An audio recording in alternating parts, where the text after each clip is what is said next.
नमस्कार दोस्तों, स्वागत है आपका देवभूमि करियर पॉइंट पर। आशा करता हूँ आप सभी लोग स्वस्थ होंगे, काफ़ी अच्छी आपकी स्टडी चल रही होगी। तो देखिए उत्तराखंड रिवीजन क्लासेस जो सीरीज चल रही है उसका पार्ट 3 है। देखिए पिछले भाग में हमने देखा था उत्तराखंड का जो प्रागैतिहासिक काल था उसमें हमने देखे जो भी उत्तराखंड के पौराणिक साक्ष्य थे और जो पुरातात्विक साक्ष्य थे, उसके आधार पर हमने पूरी क्लास की चर्चा की थी।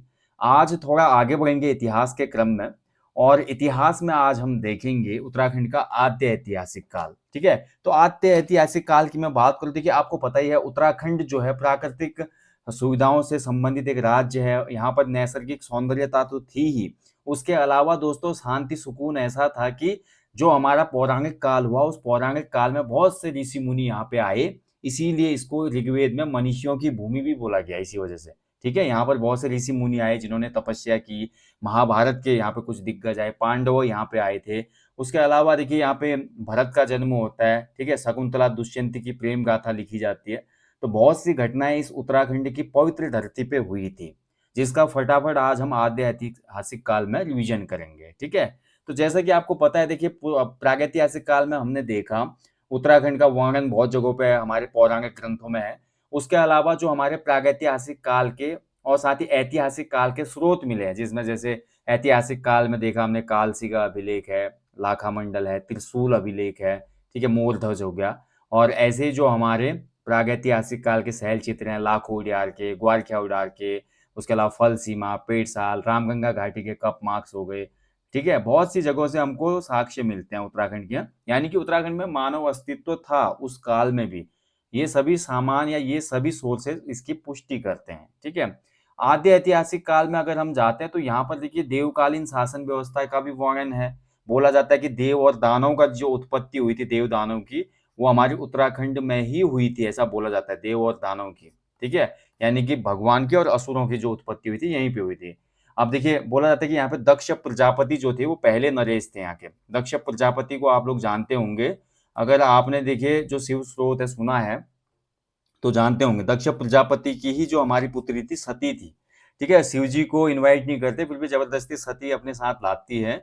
और उसके बाद क्या घटना घटती है आपको पता ही है, सती की मृत्यु हो जाती है और सती का खून जहां जहां गिरता है वहीं पे शक्तिपीठ बनते हैं। शिव जी क्रोधित हो जाते हैं ना। तो दक्ष प्रजापति, कनखल जो प्लेस था हरिद्वार का, ये सभी चीजें वर्णित है हमारे। और दक्ष प्रजापति की राजधानी जो थी कनखल थी, ऐसा बोला जाता है। आद्य ऐतिहासिक काल की मैं बात कर रहा हूँ, जो हमारा वैदिक काल हुआ, और ऋग्वैदिक काल की मैं बात कर रहा हूँ। ठीक है, तो ऋग्वैदिक काल और वैदिक काल में इसके अलावा देखिए माया क्षेत्र से जो हिमालय तक का क्षेत्र था, इसको हमारा केदार खंड बोला गया।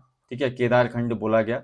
और हमारा जो नंदा देवी से लेकर कालगिरी तक का क्षेत्र था उसको मानस खंड बोला गया। अब यही केदार खंड वर्तमान में है भैया आपका गढ़वाल रीजन, और यही मानस खंड वर्तमान में आपका कुमाऊं रीजन। ठीक है, इसके अलावा पुराणों में ये भी बोला गया कि उत्तराखंड के इस प्लेस पर यक्ष रहते थे, किन्नर भी रहते थे, खस जाति रहती थी, किरात जाति रहती थी। ठीक है, बहुत से प्राचीन समुदाय के लोग यहाँ पे रहते थे। तो इन सभी के बारे में एक संक्षिप्त यहाँ पे रिवीजन करेंगे। तो देवकालीन कुछ वर्ण जो क्षेत्र हैं वो कौन कौन से थे वो भी हम देखेंगे। तो देवकालीन क्षेत्र कुछ जैसे माना जाता है, अलकापुरी में एक है। तो अलकापुरी की मैं बात करूं, सबसे पहला तो जो प्लेस आता है उत्तराखंड में वो कैलाश था, जहां पर भगवान शिव का वास रहता है। ठीक है, शिव कैलाशों के वासी। तो कैलाश देखिए आज भी नंदा राजजात जो होती है हमारे, आपने देखा होगा। तो नंदा राजजात में जब देवी की विदाई होती है तो वहां पे यही बोला जाता है कि जाबे तू कैलाश हो द्यूलो में मुंगेरी कखरी।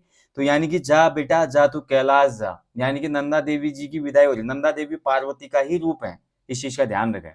तो कैलाश जो क्षेत्र है उसका भाई सबसे पहला वर्णन मिलता है। तो कैलाश के राजा शिव बताए जाते हैं और शिव के पुत्र विनायक बताए जाते हैं। विनायक यानी कि हमारे गणेश जी। इसके बाद अलकापुरी की मैं बात करूँ तो अलकापुरी हमारा आद्य ऐतिहासिक काल या पौराणिक काल का एक मेन प्लेस है। मांगा जो प्लेस हमारा भारत का आजकल प्रथम गांव है, पहले अंतिम गांव था मांगा, लेकिन अब भारत का ये पहला गांव है, ध्यान रखेंगे। ठीक है, तो मांगा में जो हमारा अलकापुरी था, बोला जाता है कि अलकापुरी का जो राजा था वो कुबेर था। ठीक है, अलकापुरी का राजा कौन था? कुबेर। अब कुबेर आप सभी लोग जानते हैं ना, धन के देवता होते हैं कुबेर। ठीक है, ध्यान रखेंगे। और राजधानी इनकी अलकापुरी थी। ठीक है, अलकापुरी ही राजधानी भी थी। अलकापुर में मांगा के आसपास से क्षेत्र स्थित है, ध्यान रखेंगे। और यहीं पर देखिए अलकापुरी के आसपास बहती थी हमारी कौन सी नदी? अलकनंदा। और इसी अलकनंदा के लिए ऋग्वेद में एक शब्द प्रयोग किया गया है हिरण्यवती। ठीक है, ध्यान रखेंगे, हिरण्यवती ये नदी को नाम दिया गया है अलकनंदा को। ठीक है, जो कि अलकापुरी के आसपास बहती थी उस समय पे। ठीक है, ये कुछ इंपॉर्टेंट की पॉइंट है जिनसे एग्जाम में क्वेश्चन बनते हैं भैया, आपको याद रखना है।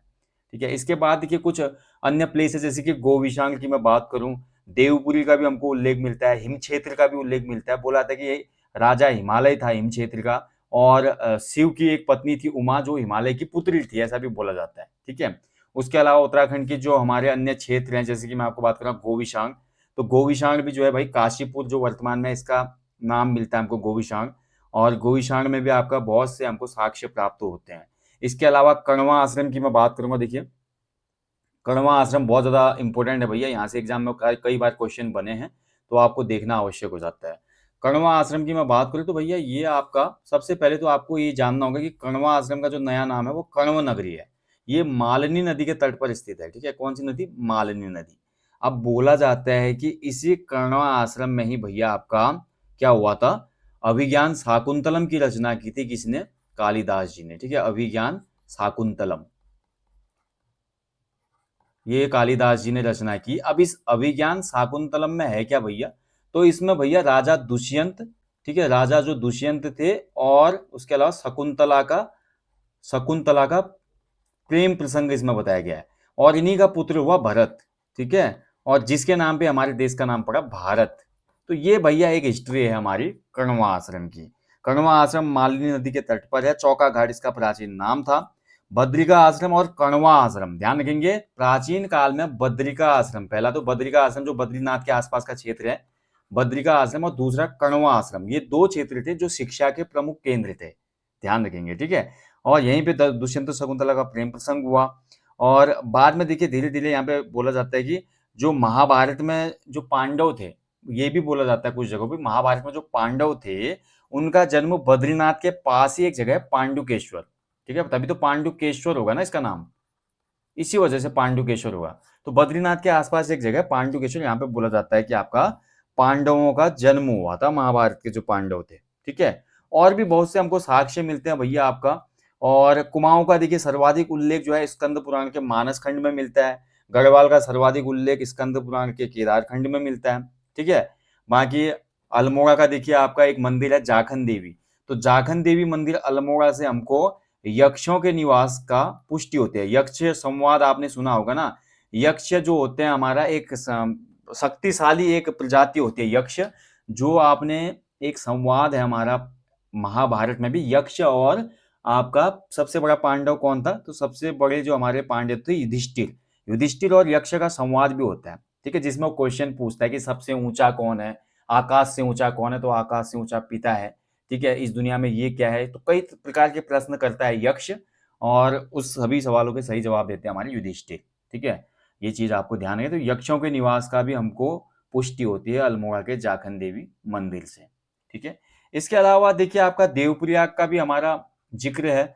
देवप्रयाग का जिक्र हमारा होता है महाभारत में, देवप्रयाग जो क्षेत्र है, और देवप्रयाग को महाभारत में समस्त तीर्थों का शिरोमणि कहा गया है, और समस्त जितने भी पाप हैं उन पापों का विनाशक क्षेत्र बोला गया है देवप्रयाग को। ठीक है, ध्यान रखिएगा, बहुत इंपॉर्टेंट है। नर नारायण जो पर्वत है हमारा बद्रीनाथ में, बोला जाता है कि यहाँ पर अर्जुन और जो है हमारे कृष्ण का भी जन्म हुआ है, ऐसा कुछ हमको साक्ष्य मिलते हैं। ठीक है, अब देखिए हर जगह पौराणिक जो गाथाएं लिखी गई हैं, जो हमारे वेद हैं, ग्रंथ हैं, पुराण हैं, ब्राह्मण हैं, संहिताएं हैं, इन सभी में हमको ये साक्ष्य प्राप्त होते हैं। ठीक है, इसी के अनुसार ये बातें बोली जा रही है यहाँ पे।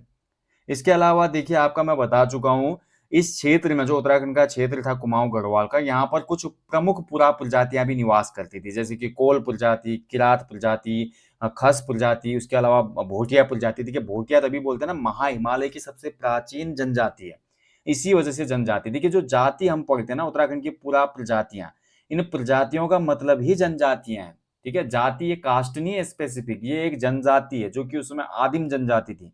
ठीक है, ध्यान रखेंगे। तो चलिए आप थोड़ा इन पे प्रकाश डालते हैं। तो सबसे पहले हमारे देखिए उत्तराखंड की पुरा प्रजातियां जब हम पढ़ते हैं, तो उत्तराखंड की सबसे पहली जो प्रजाति या जनजाति आती है वो कोल है। उत्तराखंड की सबसे प्राचीन जाति है भैया, ये क्वेश्चन कई बार एग्जाम में बना है। उत्तराखंड की सबसे जो प्राचीन जाति है वो कोल प्रजाति है। इसको सबसे प्राचीन जाति मानने वाले एक इतिहासकार है हमारे चारण जी, शिव प्रसाद डबराल जी, शिव प्रसाद डबराल जी ने इसको सबसे प्राचीन जाति माना हुआ है, ठीक है। और बोला था कि जो कोल थे ये आर्यों की जैसी बनावट थी ना, आर्य जो थे, आर्य बहुत शक्तिशाली थे ना वैदिक काल में, तो आर्यों के बनावट के ही थे हमारे कोल प्रजाति, ठीक है, ध्यान रखेंगे। और इसके अलावा कोल प्रजाति जो थी भाई आपकी, ये आदिम जनजाति थी। आदिम जनजाति होने के नाते ये क्या करते थे, अनेक देवी देवताओं के साथ साथ जो प्रकृति थी, प्रकृति में भी जो पेड़ पौधे थे उनकी पूजा वगैरह करती थी। और बोला जाता है कि कोलों का जो प्रमुख व्यवसाय था वो आपका कृषि ही था, ठीक है। कृषि और आखेट ही सभी जो जनजातियां रही पूर्व की उनका मुख्य व्यवसाय था। कुछ कृषि करते थे, कुछ आपका आखेट मतलब शिकार करते थे, ठीक है। तो ये हमारी ध्यान रखना है आपको। उत्तराखंड की जो पहली प्राचीन प्रजाति है, सबसे पहली प्रजाति मानी जाती है कौन है, तो वो आपकी कोल है। इसके बाद बात करते देखिए किरात की, ठीक है। अगली जो जाति है किरात जाति।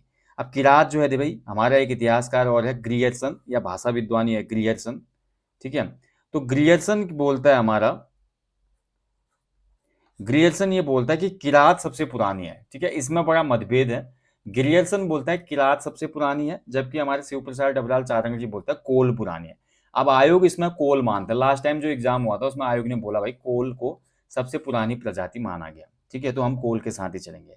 किरातों से संबंधित देखिए क्वेश्चन कई बार बना है एग्जाम में। किरातों के लिए महाभारत में एक शब्द प्रयुक्त हुआ है, भिल्ल शब्द, ठीक है। ये क्वेश्चन भी बना है, किरातों के लिए महाभारत में भिल्ल शब्द प्रयोग किया गया है, ठीक है, ध्यान रखेंगे। किरात जो थे भैया आपका, किरातों ने कोलों को भगाया ऐसा बोला जाता है, फिर उसके बाद अपना शासन स्थापित किया। किरातों की जो भाषा थी मुंडा भाषा थी, जो आज आप देखते हैं राजी जनजाति भी बोलती है। यानी कि हो सकता है कि राजी जनजाति का जो अंश है वो यही किरातों का है, ठीक है। किरात वंशज है तभी तो राजी जनजाति है नहीं। तो अब देखिए अब तो क्या है कि सामान्य जाति की तरह ही वो डेवलप हो चुके हैं, तो पहले कैसे रहे होंगे वो। और किरात जो थे भैया आखेट करते थे। उसके अलावा इनका भी जो मुख्य व्यवसाय था कृषि वगैरह थी, ठीक है। और आपको क्वेश्चन यही आता है कि इनका जो कुछ अन्य नाम थे, जैसे कि इनके भिल्ल के साथ साथ अन्य कुछ नाम थे, जैसे कि कीर, किन्नर भी कहा गया इनको कहीं कहीं पे, ठीक है, किन्नर। और इसके अलावा किर पुरुष, ठीक है, ये हमारे किरात जाति के अन्य नाम थे, ध्यान रखेंगे, ठीक है। जादू टोने में भी विश्वास करते थे किरात। और इसके अलावा इनमें संयुक्त परिवार व्यवस्था थी। एक इंपॉर्टेंट पॉइंट ये है, किरातों में संयुक्त परिवार व्यवस्था थी भाई। इनके जो फैमिलीज होती थी ना, ज्वाइंट फैमिली होती थी इनकी, ठीक है। इसके बाद जो अगली प्रजाति भाई खस प्रजाति, ठीक है, खस। तो खस जो थे भैया, खसों से पूर्व किरात थे, लेकिन इसके बाद जो हमारे खस आए इन्होंने किरातों के आधिपत्य को समाप्त किया और इस उत्तराखंड की भूमि पर अपना अधिकार कर लिया खसों ने।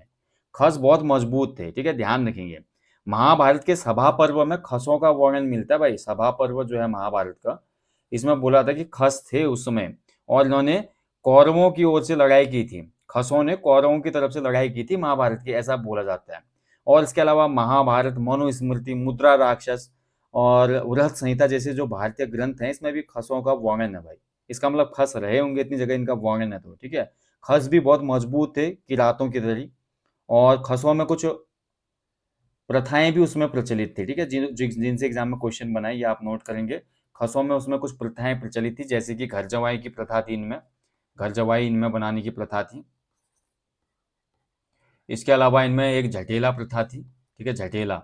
झटेला प्रथा क्या होती थी कि आपका कोई स्त्री अगर दूसरे व्यक्ति से विवाह कर लेती थी पहले से शादीशुदा, और उसका पहली शादी से कोई बच्चा है, ठीक है, तो उस पुत्र को झटेला कहा जाता था।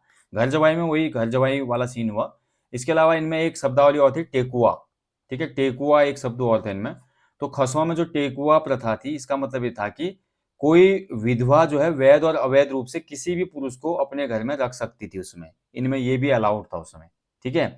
इसके अलावा देखिए खस जो थे धार्मिक प्रकृति के थे, नरसिंह पूजा ये करते थे, नाग पूजा भी करते थे बोला जाता है उस समय, ठीक है। और हालांकि जो खस जाति थी ना ये एक निम्नता का प्रतीक भी माना जाता है। जो खसों का जो जीवन स्तर था, ठीक है, रहन सहन का स्तर था, या जो इनका कल्चरल स्तर था वो थोड़ा निम्न माना जाता है। इसीलिए बोला था कि जो आज भी देखिए वर्तमान में उत्तराखंड में कोई भी जाति है ना अपने को खस कहलवाना पसंद नहीं करते, ऐसा बोला जाता है इतिहासकारों के द्वारा, ठीक है। तो खस के बारे में भी हमने देख लिया। इसके बाद आती है हमारी सबसे प्राचीन जनजाति जो कि आज भी देखिए, अब हमको देखिए खस तो अब लोग नाम छुपाते, जो पुराने खस भी हैं जिनके वंशज रहे। किरात कोल तो गए, इनकी नई जो बची हुई है राजी बची है जो भी कुछ कम है, केवल भोटिया है जो हमारी सस्टेन कर रही है बढ़िया। और भोटिया प्रजाति जो है ये महा हिमालय की सबसे प्राचीन महाहिमालय की सबसे प्राचीन जनजाति या जाति मानी जाती है। ठीक है, ये भी ध्यान रखना, ये भी प्राचीन में इसका वर्ण है, तभी हम यहाँ बात कर रहे हैं। ठीक है, भोटिया शब्द की उत्पत्ति बोला था कि भोट शब्द से हुई है, भोट शब्द। ठीक है, भोट का अर्थ होता है तिब्बत या भोटिया। ठीक है, तिब्बत क्षेत्र, तिब्बत जो क्षेत्र होता है ये बोला जाता है। हालांकि जो भोटांतिक लोग हैं ना, वो भोटिया कहलाने के बजाय बोलते हैं कि खुद को जो इनकी उपजाति है, जैसे कि सौका इनकी उपजाति है, तोलछा इनकी उपजाति है, इसके अलावा भोटिया की उपजाति मिलेगी आपको मारछा। ठीक है, और रोंगपा। तो इससे ये अपने को संबोधित ज्यादा करते हैं इन नामों से। ठीक है, बाकी हम जब भोटिया जनजाति पढ़ेंगे तो इनके बारे में डिटेल में पढ़ेंगे। हमने तो ऐतिहासिक दृष्टिकोण से देख रहे हैं कि उत्तराखंड की पूरा प्रजातियों में कोल, किरात, खस के बाद एक और प्रजाति उस समय जीवित थी, जो कि भोटिया प्रजाति थी, जो कि उसमें उस समाज में यहाँ पे हमको देखने को मिलती है। ठीक है, बाकी जो अन्य तथ्य होंगे भोटिया समुदाय के, वो हम जब जनजाति वाला टॉपिक आएगा आर्ट एंड कल्चर में रिवीजन का, उस समय देखेंगे। ठीक है, चलिए भैया, इसके बाद देखिए अब हमारा ऐतिहासिक काल, जो हमारा प्रागैतिहासिक काल था, वो खत्म हुआ। आद्य ऐतिहासिक काल में भी हमको वैदिक काल, उत्तर वैदिक काल में ये चीजें प्राप्त होती हैं। उसके बाद देखिए भारत में भी ऐतिहासिक जब काल शुरू हो जाता है, हमारा नंद वंश चल रहा है, मौर्य वंश चल रहा है, तो उत्तराखंड में भी ऐतिहासिक काल की शुरुआत हो जाती है भाई। और उत्तराखंड में ऐतिहासिक काल में हमारा सबसे पहला वंश शुरू हो जाता है कुविंद वंश। कुविंद वंशों की देखिए 2-3 राजधानी बताई जाती हैं। प्रारंभिक राजधानी बोला था कि इनकी कालकूट थी, दूसरी शत्रुघ्न नगर में थी। ठीक है, और तीसरी राजधानी इनकी बेहट में थी, ऐसा बोला जाता है।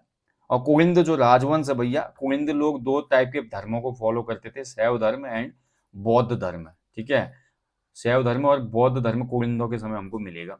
सबसे इंपॉर्टेंट पॉइंट कुविंद वंश का यह है कि जो कुविंद राजवंश था, ये उत्तराखंड में शासन करने वाला पहला राजनीतिक वंश था। उत्तराखंड में शासन करने वाला पहला राजनीतिक वंश कौन था? कुविंद वंश था। ठीक है, और ध्यान रखेंगे दोस्तों, जो महाभारत है, महाभारत में बोला जाता है कि एक शक्तिशाली राजा था सुबाहु, जो कि कुविंद वंश का था, जिसको पुलिंद भी बोला गया वहां पे। ठीक है, ये कुविंद से ही रिलेट करते हैं। पुलिंद या कुविंद, एक शक्तिशाली राजा सुबाहु ने महाभारत में भी आपका भाग लिया था, जो महाभारत का युद्ध हुआ था। बोला जाता है कि सुबाहु ने पांडवों की ओर से लड़ाई लड़ी थी। अभी हमने देखा ना, अभी हमने देखा कि जो पुरा प्रजाति थी, पुरा प्रजाति में हमने देखा कि जो किरात थे, ठीक है, किरातों ने हमारी किसको लीड किया था? कौरवों को लीड किया था, है ना। ऐसे ही जो हमारे कुविंद राजवंश के जो शासक रहे कुछ, इन्होंने पांडवों को सपोर्ट किया था। ठीक है, महाभारत के युद्ध में।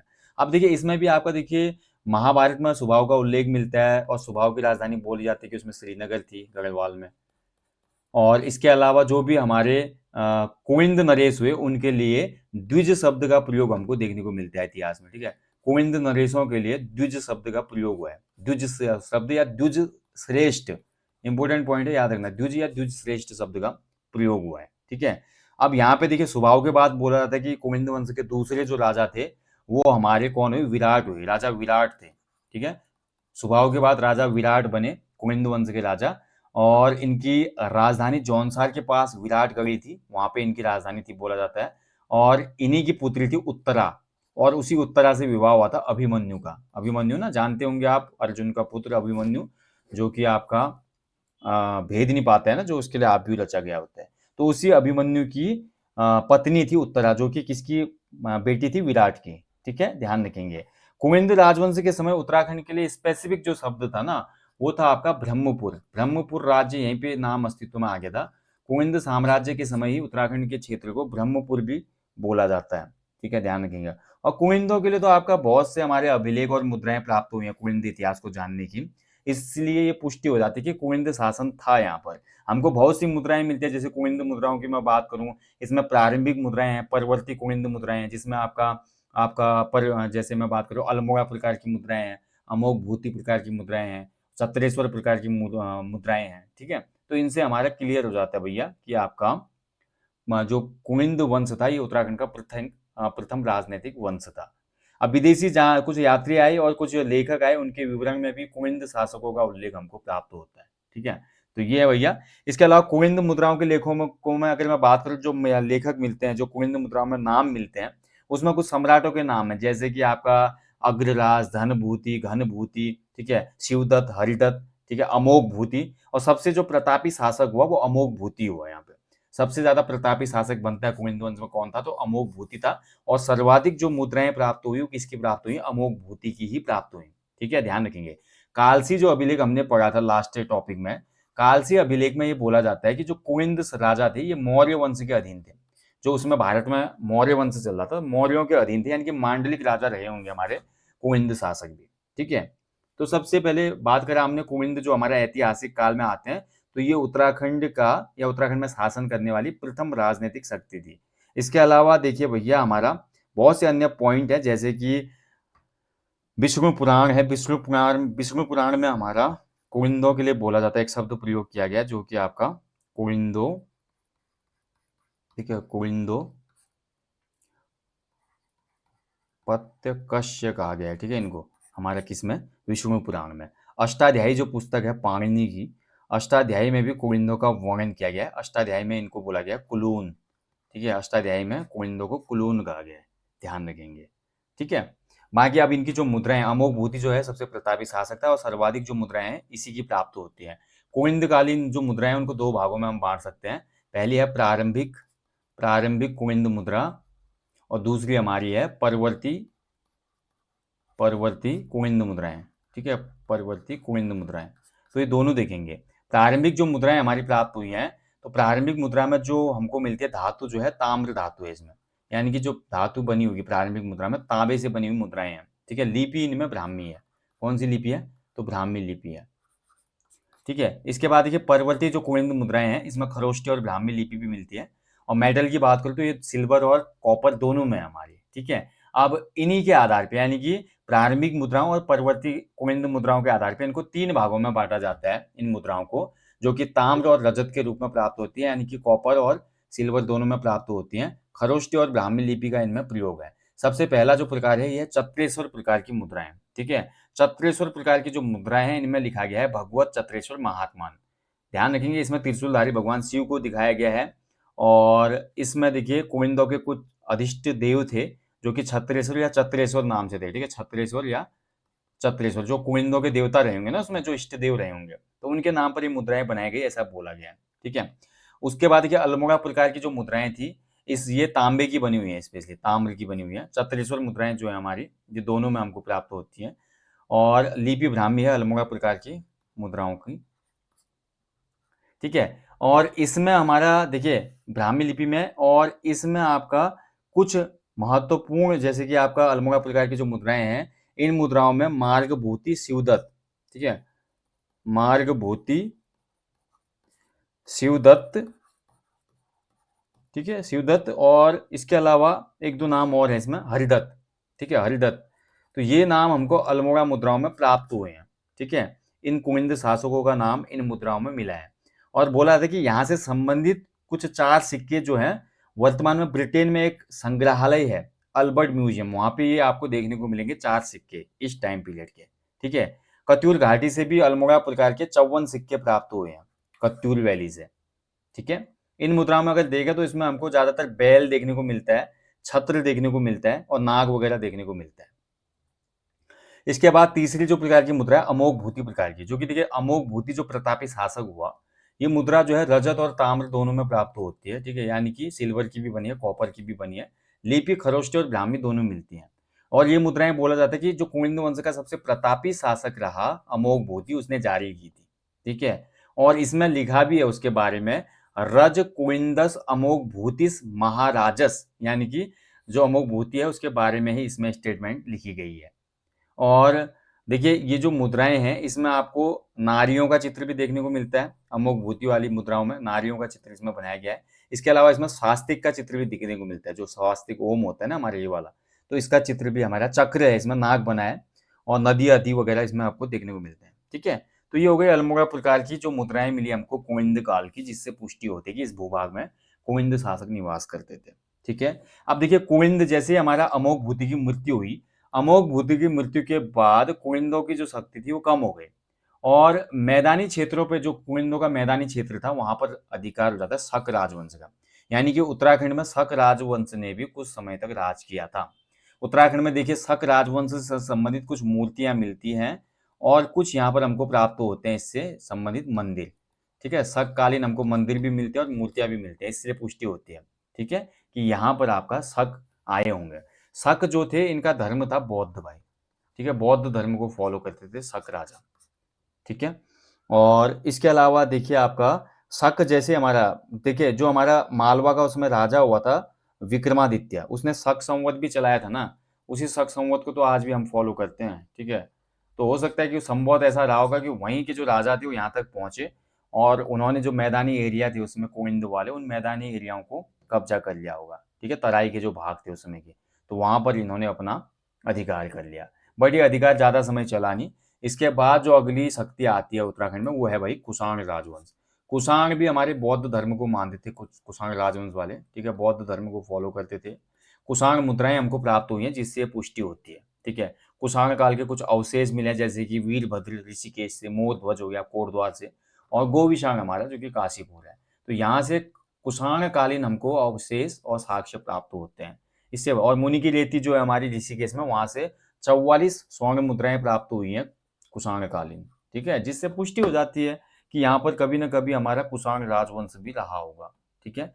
और कुषाण देखिए कुषाण जो थे वो ऐसा भी बोला था कि कुषाण और कुनिंदों के मध्य भी काफी ज्यादा उस समय क्या हुआ था कि आपसी मतलब युद्ध हुआ था एक, और बोला था कि कुषाणों ने कुनिंदों को बोला था कि आप पर्वतीय क्षेत्र तक ही सीमित रहना, उससे ऊपर आगे मत आना आप, ठीक है। ऐसी भी कुछ बात कई जगह हमको देखने को मिलती है।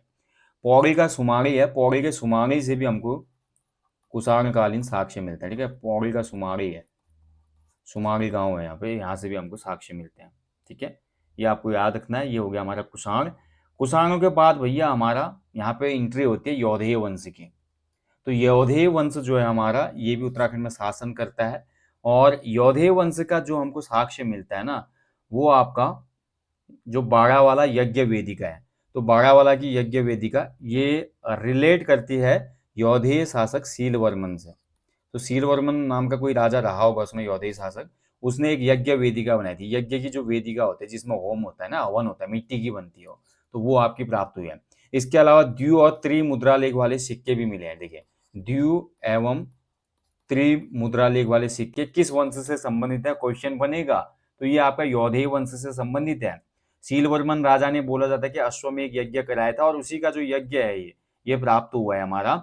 और इस वंश का जो उसमें विस्तार था ऐसा बोला था कि जौनसार बाबर देहरादून और कालों का डांडा जो ऋषिकेश एरिया जो लैंसडाउन का एरिया है वहां तक फैला हुआ था, ठीक है। और सीलवर्मन ही बोला जाता है कि इस वंश का सबसे प्रतापी राजा था, ध्यान रखना है। और एक और चीज है, जो इनके द्वि और तीन मुद्रालेख वाले सिक्के हैं, इसके अलावा जो इनके अदर सिक्के हैं उन सिक्कों में भगवान कार्तिकेय का भी चित्र मिलता है। कार्तिकेय ना भगवान शिव के दूसरे पुत्र जो है कार्तिकेय, जिनको साउथ में मुरुगन भी कहा जाता है, ठीक है।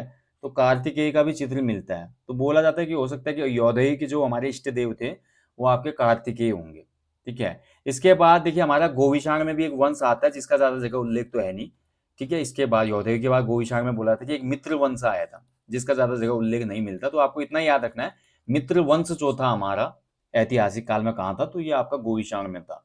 फिर हमारा छांगलेस की प्रशस्ति कहाँ से प्राप्त हुई, कई बार क्वेश्चन बनता है। तो छांगलेस की प्रशस्ति हमको प्राप्त होती है लाखा मंडल देहरादून से।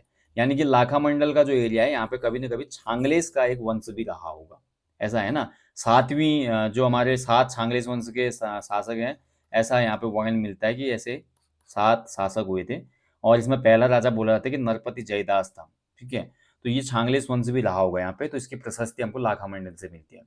इसके बाद देखिए सिंहपुर या यदुवंश यानी कि यादव उपत्यका भी कहा जाता है, यादव उपत्यका, ठीक है। यानी कि कभी ना कभी उत्तराखंड में यादव या यदुवंश भी रहा होगा, या सिंहपुर वंश भी इसको कहा जाता है। इस वंश की जानकारी मिलती है या राजकुमारी ईश्वरा के एक अभिलेख से, जो कि हमको कहाँ से प्राप्त हुआ है, लाखा मंडल से, ठीक है। लाखा मंडल से ही हमारा राजकुमारी ईश्वरा का अभिलेख प्राप्त हुआ है। कई बार क्वेश्चन बना है, ध्यान रखेंगे। इस अभिलेख में 12 शासकों के नाम प्राप्त होते हैं। कितने शासक है भाई, 12 शासकों, ठीक है। और यदुवंश का संस्थापक कौन था, तो अभिलेख के हिसाब से सेन वर्मन का नाम सबसे पहले देखने को मिलता है।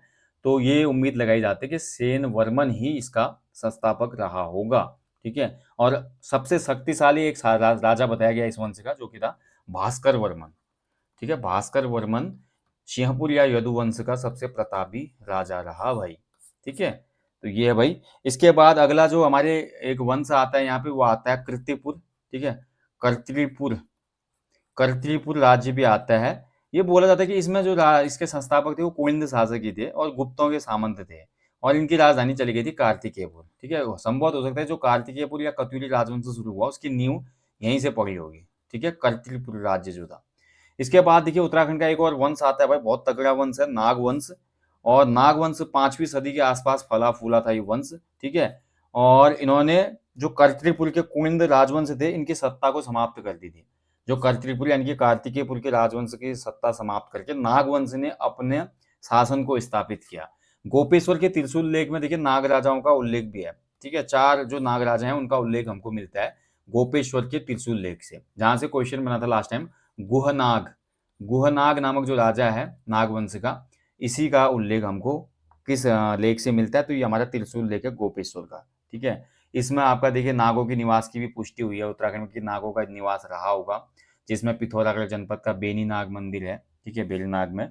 और भी अन्य नाग है जैसे धौली नाग, फेणी नाग, काली नाग, सुंदरी नाग, ठीक है, और भी नाग है, बहुत से नागों के मंदिर। और गढ़वाल क्षेत्र में जब हम आते तो टिहरी में जो हमारा सेम मुखेम नाग मंदिर है, तो बहुत से नाग मंदिर उत्तराखंड में देखने को मिलते हैं। तो गोपेश्वर त्रिशूल लेख में वर्णित है ये। और इसमें आपका देखिए कुछ नाग राजाओं के नाम मिलते हैं, जैसे कि विशुनाग, ठीक है, विशुनाग हो गया। उसके अलावा हमारा स्कंदनाग, स्कंदनाग, ठीक है, अंशुनाग, अंशुनाग हो गया, ठीक है। गणपति नाग, गणपति नाग प्रतापी राजा था भाई, ध्यान रखना। अगर नागवंश का सबसे प्रतापी शासक पूछेगा तो गणपति नाग आपको याद रखना है। गणपति नाग बहुत तगड़ा और प्रतापी राजा था, ठीक है। और इसके बाद हमारा गुह नाग जो मैं भी आपको बता रहा हूँ। तो ये है भैया नाग राजा जिनके उल्लेख हमको मिलते हैं, ठीक है। नागवंश की जो हमारी लिपि थी, क्वेश्चन बना है किसी एग्जाम में तभी बता रहा हूँ। नागवंश की जो लिपि थी शंख लिपि थी, ठीक है। जो भी इनके अभिलेख या कुछ भी प्राप्त हुआ है उसमें शंख लिपि का प्रयोग हुआ है। नागलिपि के बाद या नागवंश के बाद दोस्तों हमारा जो अगला वंश यहाँ पे काम करता है गुप्त काल, ठीक है। गुप्त काल में बोला जाता है कि समुद्रगुप्त को कर्तृपुर का शासक जो है हमारा टैक्स देते थे। समुद्रगुप्त के टाइम पीरियड की बात हो रही है, तो उस समय कर्तृपुर के शासक टैक्स पेड करते थे। और ऐसा भी बोला था कि समुद्रगुप्त का जो दूसरा जो पुत्र था चंद्रगुप्त द्वितीय सेकंड, उसने उत्तराखंड पर अधिकार किया था, ऐसा हमको कुछ जानकारी मिलती है, ठीक है। इसके बाद आ जाता है मौखरी वंश। अब मौखरी वंश देखिए हम भारतीय इतिहास में जब पढ़ते हैं तो कन्नौज का जो मौखरी राजवंश था, इसने बोला जाता है कि जो उस समय उत्तराखंड में इनके समकालीन उत्तराखंड में जो नागवंश चल रहा था, तो नागों की सत्ता को खत्म किया और उत्तराखंड पे अधिकार कर लिया था। और मौखरी वंश का जो अंतिम राजा था ग्रहवर्मा, इसकी हत्या जब हो जाती है तो मौखरी राज थानेश्वर नरेश हर्षवर्धन के अधीन आ जाते हैं, है ना। हर्षवर्धन का भी शासन चलता है जब भारत में, तो उसी समय हमारा यहाँ पर एक यात्री भी तो आता है, चाइनीज यात्री, ठीक है, वेनसांग। उसके बाद उत्तर गुप्त काल या हर्षवर्धन के काल में भाई 634 ईस्वी में कौन आता है यहाँ पे, वेनसांग। अब वेनसांग के बारे में मैं आपको पौराणिक काल में भी बता चुका हूँ। अब हर्षवर्धन के समय उत्तराखंड ये आया था, और हर्षवर्धन के समय उत्तराखंड में बौद्ध धर्म का बोलबाला था, ये भी आपको याद रखना है, ठीक है। बौद्ध धर्म काफी ज्यादा इसमें उत्तराखंड में प्रचारित प्रसारित हो रहा था। और जैसे हर्षवर्धन की मृत्यु होती है ना, हर्षवर्धन तक तो ठीक था, मौखरी वंश के अंतिम शासक ग्रहवर्मा की हत्या हुई, थानेश्वर नरेश हर्षवर्धन के अधीन जब सब चीजें आई, तो जब तक हर्षवर्धन था ठीक था कि उत्तराखंड में जो शासन चल रहा था, अन्य जगह पे शासन सही था। जैसे हर्षवर्धन की मृत्यु वहां होती है तो सैन्य शक्ति के अभाव में छोटे छोटे जो राजा थे हमारे केदार खंड में, मानस खंड में विद्यमान, उन्होंने अपने अपने किले बनाने शुरू कर दिए। तभी तो गढ़वाल में 52 गढ़ दिखते हैं हमको। फिर बाद में अजय पाल आता है, उन 52 गढ़ों का एकीकरण करेगा, ठीक है। और हर्ष के पश्चात मध्य हिमालय की स्थिति की मैं बात करूं तो मध्य हिमालय में हर्ष की मृत्यु के बाद कुछ राज्य स्थापित हो जाते हैं। जैसे कि मैं बात करूं शत्रुघ्न राज्य, ठीक है, शत्रुघ्न राज्य स्थापित हो जाता है। इसके अलावा ब्रह्मपुर राज्य जो पहले से था वो तो चल ही रहा है, ठीक है, ब्रह्मपुर राज्य। उसके अलावा गोविशंग राज्य आपका अलग हो जाता है, यानी कि काशीपुर वाला भूभाग, ठीक है। तो ये 3 उसमें जनपद थे एक हिसाब से, ये राज्य में अपने को डाल लेते हैं। और ये सब चीजें कब आती हैं क्रिया में, जब आपका हर्षवर्धन की मृत्यु हो जाती है, ठीक है। इसके बाद देखिए हमारा एक और अच्छा खासा राज्य आता है जिसको पर्वताकार राज्य कहा जाता है, पर्वताकार राज्य, ठीक है। इसको पौरव वंश भी कहा जाता है, ब्रह्मपुर या पर्वताकार राज्य भी कहा जाता है। तो अगले अंक में देखेंगे पौरव का जो ब्रह्मपुर राज्य था उसकी राजनीतिक स्थिति को देखेंगे। इसके अलावा फिर हम देखेंगे अगले टॉपिक में उत्तराखंड राज्य में जो हमारा मध्य हिमालय की जो पहली हमारी शाखा आएगी, ठीक है? तो उसको देखेंगे भैया, बहुत ही इम्पोर्टेंट है। उत्तराखंड का प्रथम ऐतिहासिक राजवंश कार्तिकेयपुर या कत्यूरी राजवंश, जहाँ से शुरुआत हो जाएगी हमारी उत्तराखंड में एक बोल सकते हैं कि जो राजतंत्र है उसकी एक अच्छी शुरुआत हो जाएगी यहाँ से, ठीक है? तो अगले अंक में इसको देखेंगे दोस्तों। रिवीजन क्लास है तो पॉइंट टू पॉइंट मैं आपको बता रहा हूँ एक रिवीजन के पर्पज से। अगर डिटेल में आपको यही क्लासेस देखनी है, ठीक है, पूरे डिटेल में डेप्थ में बहुत आराम से अच्छे से, तो फिर आपको हमारे कोर्स की तरफ जाना चाहिए जो एप्लीकेशन पे पेड कोर्स, ठीक है, अफोर्डेबल है। अगर केवल उत्तराखंड का कोर्स आप लेना चाहते हैं तो 499 का है, ओनली उत्तराखंड वाला लीजिए आप। ओनली हिंदी का लेना तो ओनली हिंदी का कोर्स भी 499 का है, ठीक है, कंप्लीट कोर्स उत्तराखंड का भी कंप्लीट है। ये कॉम्बो लेते तो आपकी मर्जी है। और पॉइंट टू पॉइंट रिवीजन करना तो ऐसे ही आपको क्लासेस यूट्यूब पर मिलते रहेंगे, ठीक है दोस्तों। तो यहीं पे सेशन को समाप्त करूंगा, जल्दी मिलूंगा नेक्स्ट सेशन में। आप लोग तब तक अच्छे से अपनी स्टडी करें और जो भी टॉपिक आपको मिल रहे हैं टेस्ट सीरीज जो यूट्यूब पर मिल रहे हैं फ्री में, इनका आप लोग लाभ जरूर उठाएं। बाकी देखिए आप सभी लोगों के लिए एप्लीकेशन स्टोर पे एक बहुत अच्छी टेस्ट सीरीज चल रही है, UK triple S C 100+ full length practice sets bilingual, दोनों भाषाओं में प्रैक्टिस सेट्स अवेलेबल हैं आपके अपकमिंग ग्रुप सी एग्जाम के लिए। जो आपके ग्रुप सी एग्जाम होंगे अपकमिंग, लाइक आपका कनिष्ठ सहायक है, मेट है, सीजपाल है, forest guard, Uttarakhand police constable और अन्य जो भी एग्जाम जिसमें जनरल पेपर है, 20 नंबर की हिंदी, 40 नंबर का जीएस रीजनिंग और 40 नंबर की उत्तराखंड जीके, तो उनके लिए बहुत अच्छी टेस्ट सीरीज रहेगी। तो इसको इनरोल आप कर सकते हैं, अभी नवरात्रि ऑफर चल रहा है तो इसका लाभ उठाएं। चलिए बाकी आपको जल्दी मिलेंगे नेक्स्ट सेशन में। ऐसे ही Uttarakhand revision classes, Hindi revision classes और बाद में फिर जीएस की रिवीजन क्लासेस भी यूट्यूब पर आती रहेंगी। आप लोग अपना सहयोग बनाएं। बाकी इन रिवीजन क्लासेस के लिए अलग से प्लेलिस्ट मैंने बनाई हुई है, आप उनमें देख सकते हैं। बाकी टेस्ट सीरीज आपके मिलते रहेंगे मंडे से सैटरडे आपको, उत्तराखंड जीके टेस्ट, सामान्य हिंदी टेस्ट और जीएस टेस्ट, तो उनका भी आप लोग लाभ उठाएं क्योंकि रामबाण बोल सकता हूँ कि एक इलाज है वो ग्रुप सी एग्जाम का, वो टेस्ट सीरीज, ठीक है। सो थैंक यू, जल्दी मिलते हैं। जय हिंद, जय देवभूमि।